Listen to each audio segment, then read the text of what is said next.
My dear brothers and sisters, most of our Manila Cathedral parishioners or mass goers every day come from different places of work, be it from the government, agencies, schools, and the like, students and pilgrims alike.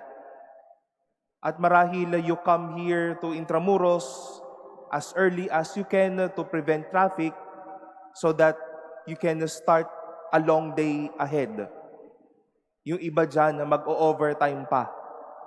Sarado na ang lahat, nagtatrabaho pa. You come here and work, and what fills your day will be work, meetings, encountering people. And I do believe that more than making your day fruitful, it is a call as well to fulfill, to make a day fulfilling, and also an expression of gratitude to the God of graciousness. From sun up to sundown, ika nga, we continue to work hard, and we let these things be an expression of God's gift to us. Haven't you noticed, my dear brothers and sisters, that with the three stories of healing and exorcism of Jesus, St. Luke would begin such stories pronouncing what kind of day it was. We suppose that when Jesus cured Simon's mother-in-law who had a fever, it was around morning or afternoon. And afterwards, Luke said at sunset, he healed the sick and freed the evil spirits. And afterwards, at daybreak, he went out by himself and prepared himself for another mission. Minsan din pong nangyari kay Jesus na napuno ang kanyang araw. Hindi lang na mga dapat gawin, not only fulfilling things, but mission entrusted to Him.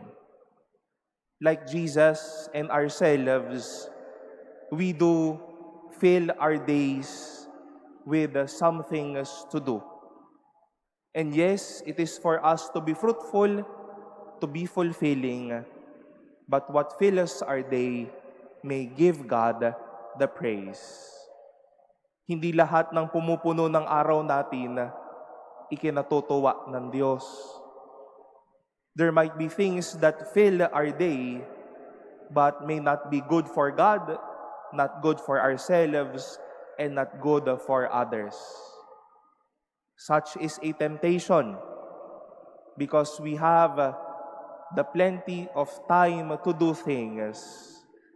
Give the chance or have it a chance, make it a chance to do things well, to make others happy, and to give God the praise.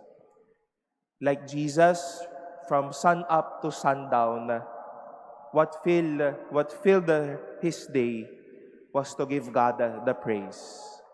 And to all of us, from sun up to sundown, let us mark the face of God with a smile. Let us extend love, and let us be mirrors of the mercy of God that we shall live forever.